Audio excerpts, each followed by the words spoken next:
नमस्कार, मैं हूं पूजा सिंह और आप देख रहे हैं आरएन टीवी नेशनल। चलिए बुलेटिन की शुरुआत करेंगे मध्य प्रदेश की कुछ खास बड़ी खबरों के साथ। केंद्रीय मंत्री शिवराज सिंह चौहान ने सोशल मीडिया प्लेटफॉर्म एक्स पर ट्वीट कर जानकारी दी।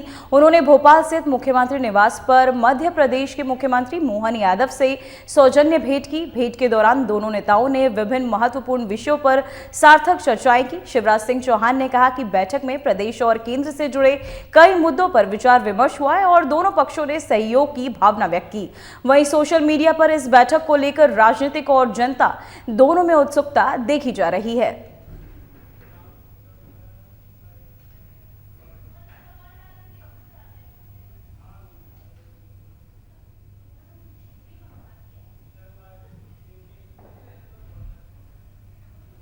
तो वहीं भोपाल में केंद्रीय बजट 2026 को लेकर पत्रकार वार्ता का आयोजन किया गया। इस कार्यक्रम में वित्त मंत्रालय के वरिष्ठ अधिकारी और राज्य के आर्थिक विशेषज्ञ मौजूद रहे। पत्रकार वार्ता में बजट के प्रमुख पहलुओं, सरकारी योजनाओं और आर्थिक नीतियों पर विस्तार से चर्चाएं की गई।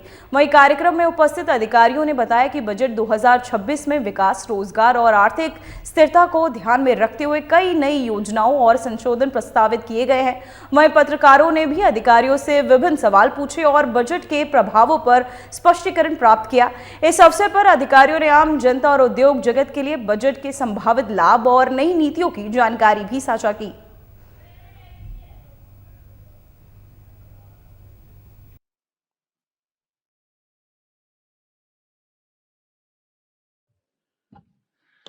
आज की इस पत्रकार वार्ता में माननीय प्रदेश अध्यक्ष जी, माननीय प्रभारी डॉक्टर महेंद्र सिंह जी, माननीय उप मुख्यमंत्री एवं वित्त मंत्री श्रीमान जगदीश देवड़ा जी, हमारे महामंत्री राहुल कोठारी जी, मीडिया प्रभारी आशीष जी, और इस अवसर पर आप सबका स्वागत है, अभिनंदन है।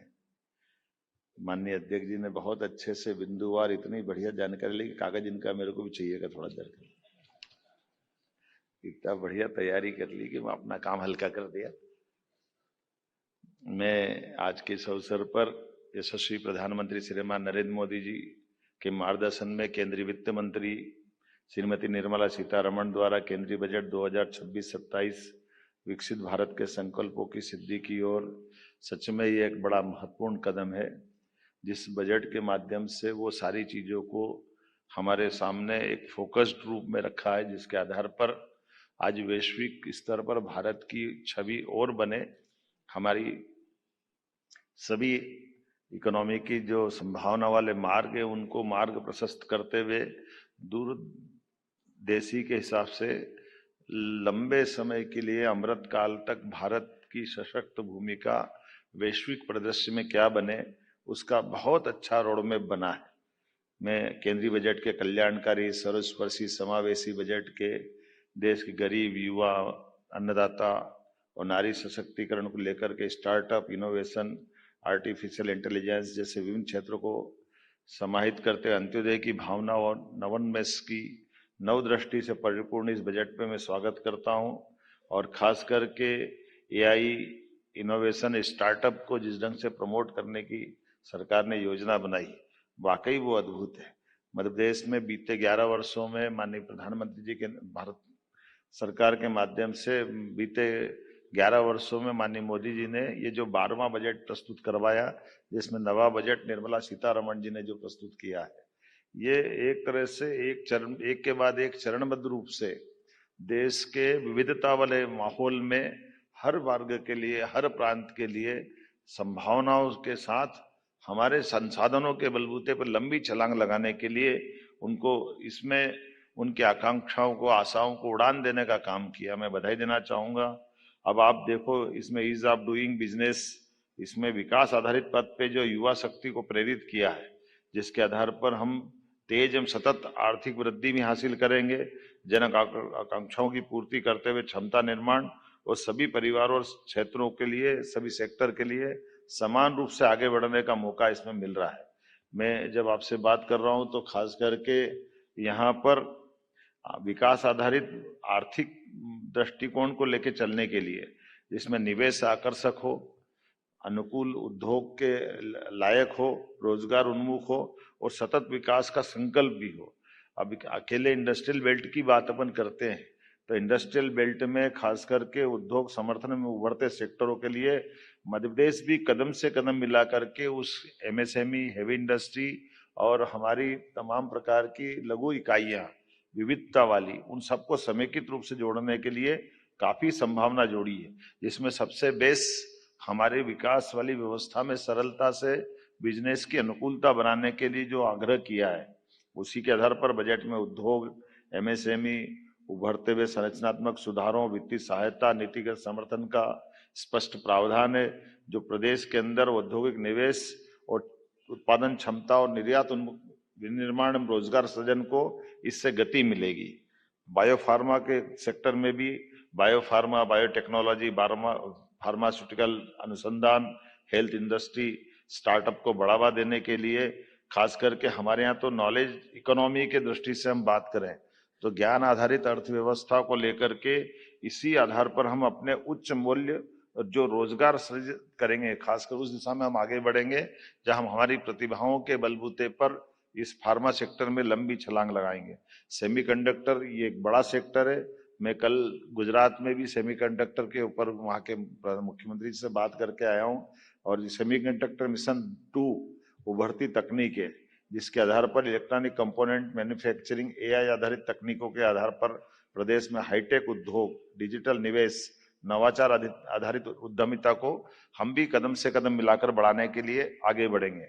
अगर प्रदेश के पारंपरिक औद्योगिक क्षेत्र के लिए भी ये निश्चित रूप से हमारे लिए ये जो अभी तक हमारे इंडस्ट्री जो चल रही है, जो परंपरागत आधारित है, उनको भी उनके लिए रिनोवेशन के आधार है। आप कभी कल्पना करना, पहले की कॉटन इंडस्ट्री इसलिए डूब गई कि उनको रिनोवेशन करने का मौका नहीं मिला था।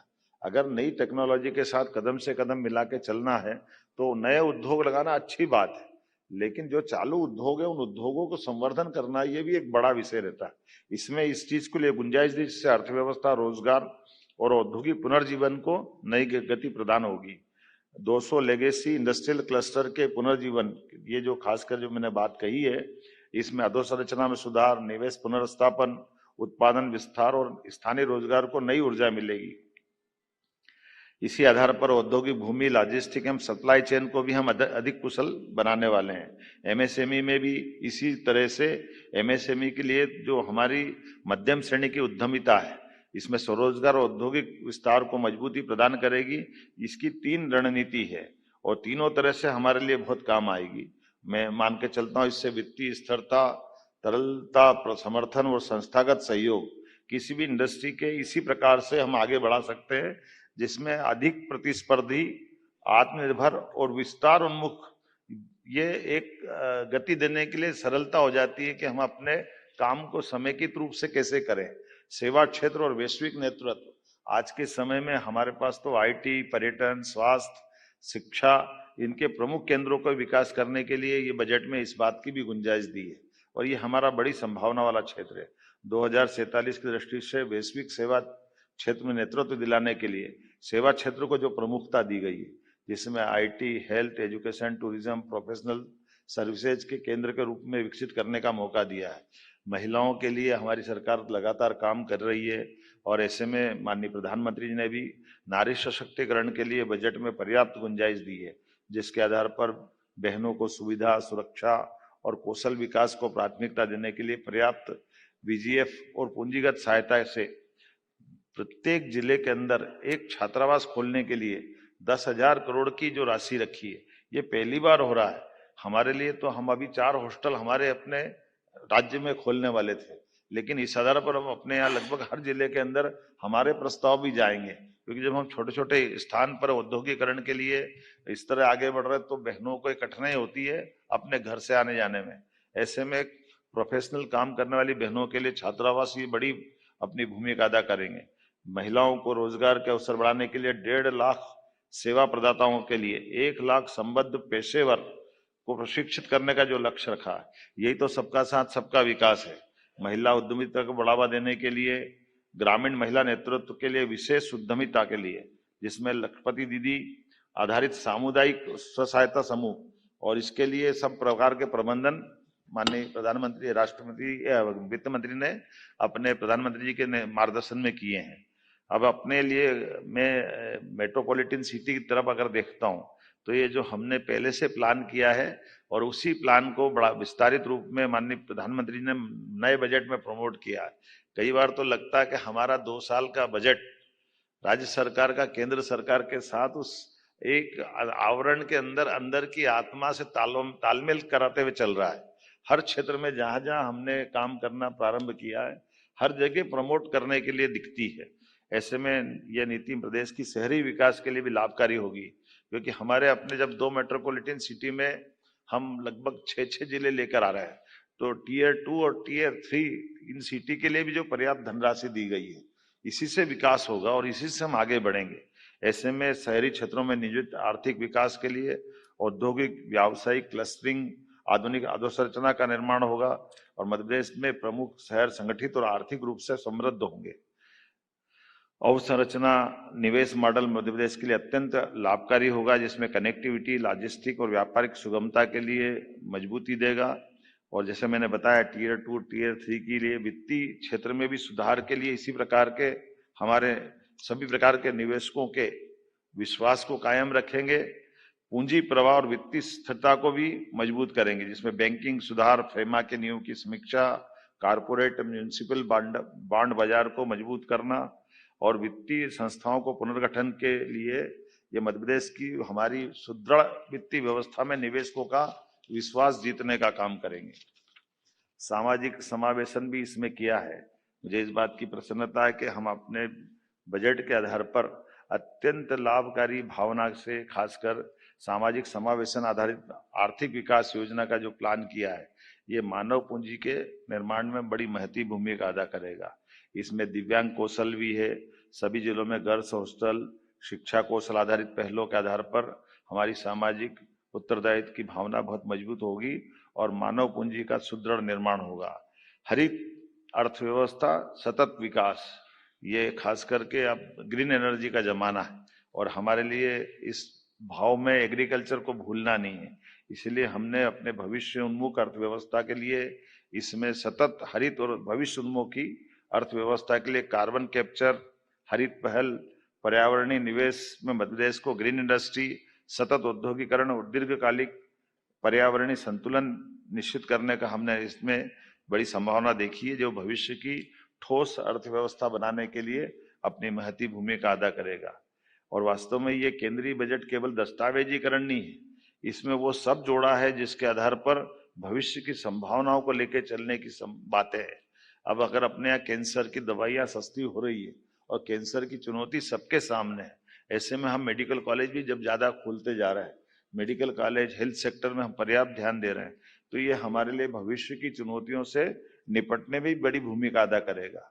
राजकोषीय घाटे की दृष्टि से जो भारत सरकार ने प्रयास किया है, ये वाकई में जब जीडीपी बढ़ाते हैं तो इससे हमारे लिए अपने जो दूसरे खर्चे हैं बाकी चीजें कंट्रोल करने के लिए, और एक सरल भाषा में अगर कहूँ तो हमारे द्वारा माननीय प्रधानमंत्री ने जो नया कॉन्सेप्ट दिया है कि जो वित्त के जानकार हैं उस वित्त के आयोग की सिफारिशों को बगैर लाग लपेट के उसको मैदान में उतारने का जो हिम्मत दिखाना चाहिए। आमतौर पर राजनीतिक दृष्टि से बजट को बनाने में राजनेताओं की भूमिका अपने लाभ के लिए वोट के लिए 50 तरह से चुनौती वाली रहती है, लेकिन ऐसे समय में शुद्ध रूप से जब डेवलपमेंट की बात हो, डेवलपमेंट से ठोस लंबे समय की छलांग लगाने की बात हो, ऐसे समय में हमको बजाय लोक लुभावन जाने के हमारे राज्य के साथ देश को दीर्घगामी दृष्टि से आर्थिक रूप से सुदृढ़ करने के लिए हमारे जो भारत सरकार के माध्यम से वित्त आयोग की जो सिफारिशों को मांगने का और लागू करने का साहस दिखाया है, ये बड़ी बात है। अदरवाइज ये शिकायत रहती थी कि राज्य बड़े हैं तो बड़े राज्य में उनकी अपनी गरीबी के आधार पर, उनकी कमजोरियों के आधार पर बड़े आवंटन पे वो अपना क्लेम करते हैं, और ऐसे में जो बड़े राज्य के बजाय जो राज्य अपने संसाधनों का बेहतर उपयोग करके जीडीपी में बड़ी भूमिका अदा करते हैं, वो बड़ी भूमिका अदा करने के बाद भी उनको टैक्स में कटौती हो जाती है, उनको वित्तीय मदद की बजाय उनको ये कष्ट उठाना पड़ता है कि भाई हम तो कमजोर को दे रहे हैं। तो ये वित्तीय दृष्टि से, लंबी दृष्टि से कतई उचित नहीं माना जा सकता। इसलिए अपने अपने राज्य अपनी अपनी ग्रोथ करते हुए जो जीडीपी में योगदान देगा उसका जितना जिसका रहेगा जीडीपी में योगदान उतना क्लेम करें। ये बड़े कलेजे का काम है, इसको सरलता से नहीं कर सकते।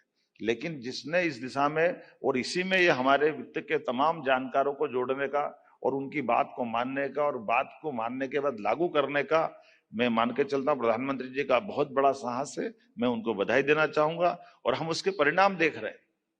आपको इस बजट के परिणाम से दिखेगा कि बजट के पहले और बजट के बाद वैश्विक स्तर पे क्या क्या घटनाएं हुई। ये घटनाएं बता देती कि हमारा बजट किस तरह से देश की दिशा देने जा रहा है।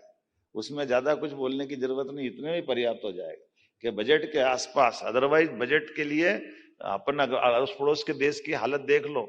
हमारे पड़ोस का पाकिस्तान हमारे साथ आजाद हुआ था, उसका प्रधानमंत्री सार्वजनिक रूप से कह रहा है कि मैं और मुनीर दुनिया के सामने जब कटोरा लेके जाते हैं और उस कटोरा लेके जाने के समय जितनी जलालत हम महसूस करते हैं और जितने प्रकार से वो हमको नीचा दिखा सकते हैं, वो सब दिखाने के बाद हम उनकी उन सारी नीतियों को मानने के लिए मजबूर हो जाते हैं, जिसके बारे में हम अपने देश के लिए सोच भी नहीं सकते।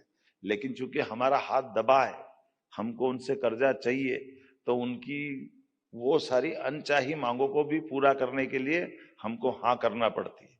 और उसके उलट हमारे देश को देखो, हमारे देश के प्रधानमंत्री को देखो, अपने सामने 10-11 साल में बदलते इस दौर को देखो कि दुनिया की ताकत इधर से उधर हो जाए, लेकिन हमारा नेतृत्व कभी टस से मस नहीं होता है।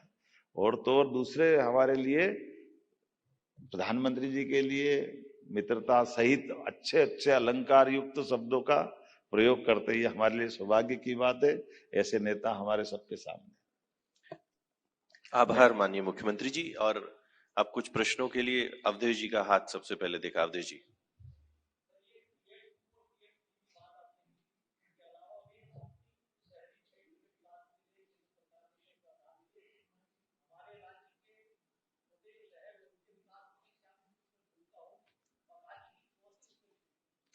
देखिए, ये टीयर 2 टीयर 3 की कल्पना ही हमारे राज्य के लिए वरदान है।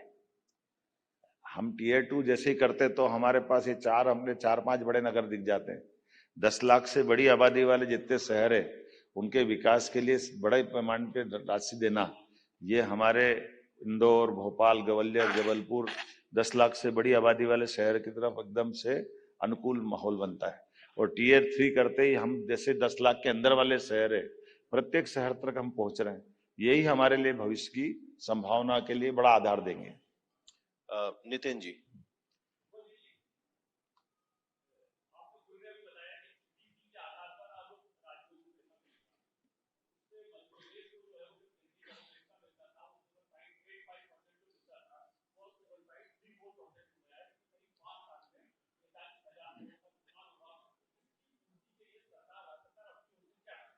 इसकी पूर्ति तो बहुत सरल है।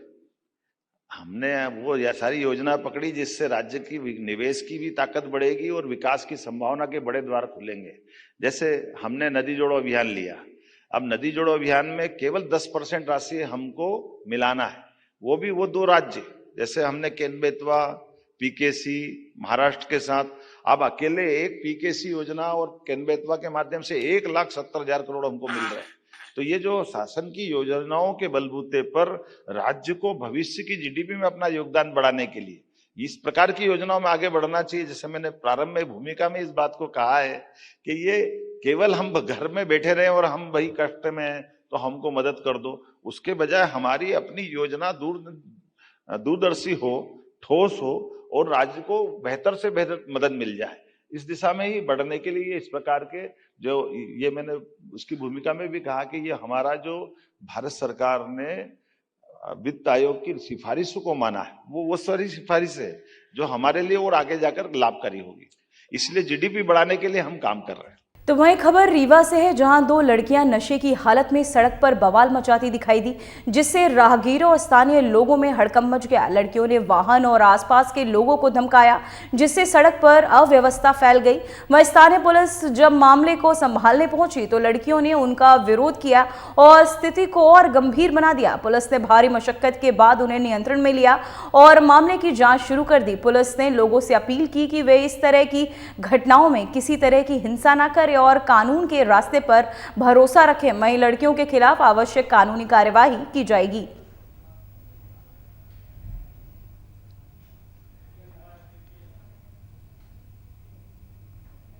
तो वहीं मध्य प्रदेश के कांग्रेस अध्यक्ष जीतू पटवारी को रीवा से स्वर्ण समाज के विरोध का सामना करना पड़ा। बताया जा रहा है कि पटवारी ने यूजीसी नियमों को लेकर कुछ बयान दिए थे, जिसमें स्वर्णों का टारगेट किया जा रहा था। वहीं पटवारी ने इस बयान के बाद स्वर्ण समाज ने विरोध जताया और शहर में माहौल गरमा गया। विरोध के बाद जीतू पटवारी ने अपने बयान पर सफाई दी और कहा कि उनका उद्देश्य किसी समुदाय को भड़काना नहीं था। सूत्रों ने बताया कि कांग्रेस अध्यक्ष ने विवादित बयान को स्पष्ट करते हुए कहा कि उनका मकसद केवल शिक्षा नीति और नियमों पर चर्चा करना था। पुलिस ने शांतिपूर्ण माहौल बनाए रखने के लिए सुरक्षा व्यवस्था सुदृढ़ की है।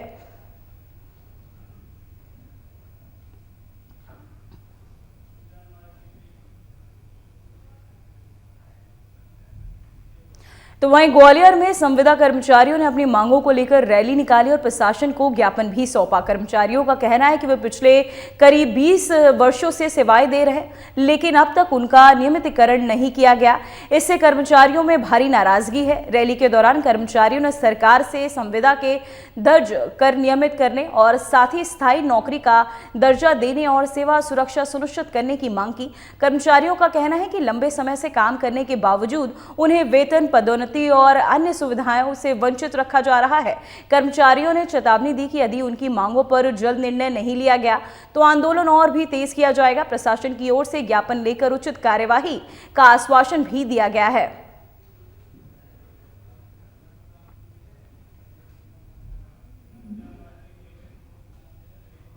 तो वहीं देश भर में विश्वविद्यालय अनुदान आयोग यानी कि यूजीसी के विरोध में भारत बंद का आयोजन किया गया। मध्य प्रदेश के कई जिलों में भी बंद का असर देखा गया। वहीं विशेष रूप से भोपाल और आसपास के इलाकों में बीजेपी के बजट कार्यक्रम के दौरान हंगामा हुआ। विरोध के चलते मंच पर रखी कुर्सियां उछाली गई और बीजेपी के कई नेता कार्यक्रम के बीच ही मंच छोड़कर चले गए। वहीं स्थानीय पुलिस ने स्थिति को काबू करने के लिए मौके पर सुरक्षा बल तैनात किए। कार्यक्रम प्रभावित होने के कारण कई लोग असमंजस में रह गए। वहीं बीजेपी नेताओं ने घटनाक्रम के बाद मामले की जांच कराने का आश्वासन दिया है।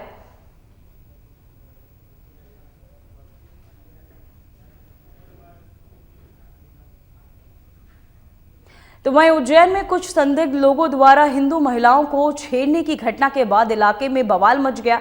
मौके पर मौजूद पुलिस ने स्थिति को नियंत्रण में लाने के लिए उपद्रवियों को लाठियों से खदेड़ा। वहीं घटना के दौरान कई स्थानीय लोग विरोध में सड़क पर उतर आए और आरोपियों के खिलाफ नारेबाजी की। पुलिस ने इलाके में अतिरिक्त बल तैनात कर सुरक्षा बढ़ा दी। वहीं पुलिस ने बताया कि मामले की जांच शुरू कर दी गई है और आरोपियों की पहचान कर उनके खिलाफ कानूनी कार्यवाही की जाएगी। वहीं स्थानीय लोग पुलिस कार्यवाही की निगरानी कर रहे हैं और शांति बनाए रखने की अपील भी कर रहे हैं।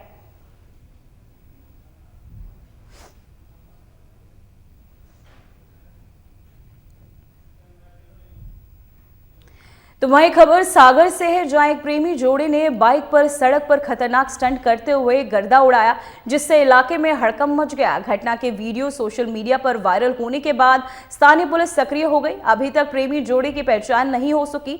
वहीं पुलिस ने चेतावनी दी कि सड़क पर इस तरह के खतरनाक स्टंट करने वालों के खिलाफ सख्त कार्यवाही की जाएगी। वहीं स्थानीय लोग भी इस स्टंट से डर गए हैं और पुलिस से सुरक्षा की मांग कर रहे हैं। पुलिस मामले की जांच कर रही है और जल्द ही जोड़े को पकड़ने का प्रयास किया जा रहा है।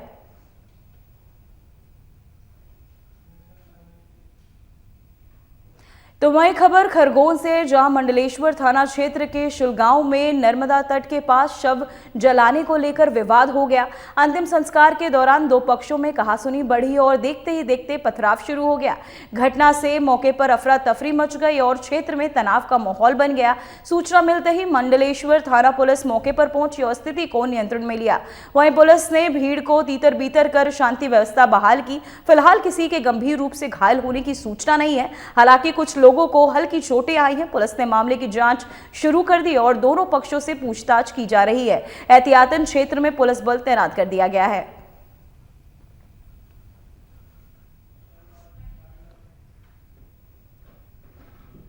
फिलहाल मध्य प्रदेश की खबरों में इतना ही। बने रहिए आरएन टीवी नेशनल के साथ। मुझे दीजिए इजाजत। नमस्कार।